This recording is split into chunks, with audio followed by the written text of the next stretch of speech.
น้ำซีนะเป็นไร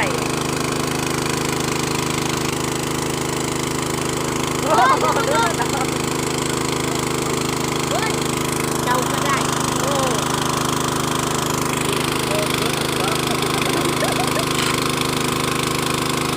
ปลาดุกตัวนั้นโอ้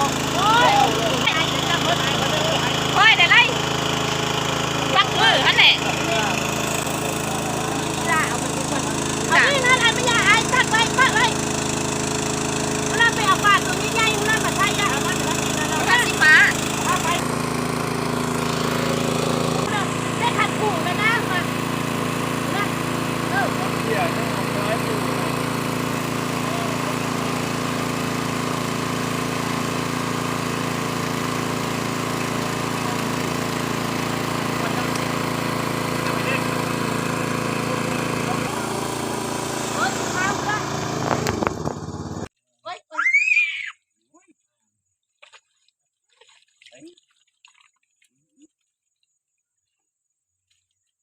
ไปเด้อ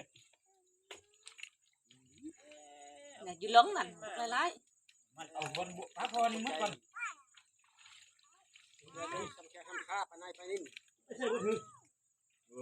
กินตลอดเนาะ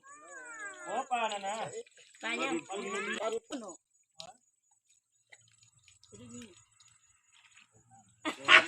มึงเจอเที่ยวตามหากูมึงจำมึงเดียวต้องจะเห็นแห่งไอ้พวกจะตามมันนั่นนะเนี่ยก็ดีหอยจะปูมจะตีนเอาไม่มึงตามอะไรมันไม่มีดิ้วไปเลยแหละมันมีไอ้เจ๊ที่มึงไรกังเชียนะเช่นมาสองเจ้าแก่เจ้ากันไปเจ้าแก่เจ้าแก่ละแก้วละนี่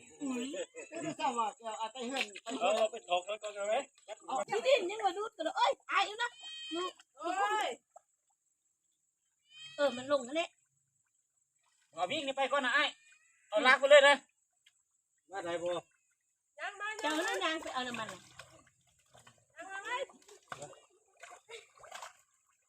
เปลี่ยนย้อมมาว่าจะน้องคนแม่ตะเพียนโดยปัญหาบุญใหญ่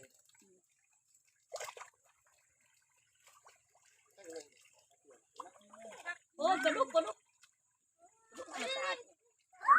คิดคู่แล้วโอนคู่แล้วกันตั้งลำลายให้เราวิ่งมันนั่นน่ะอยากใส่กระซัง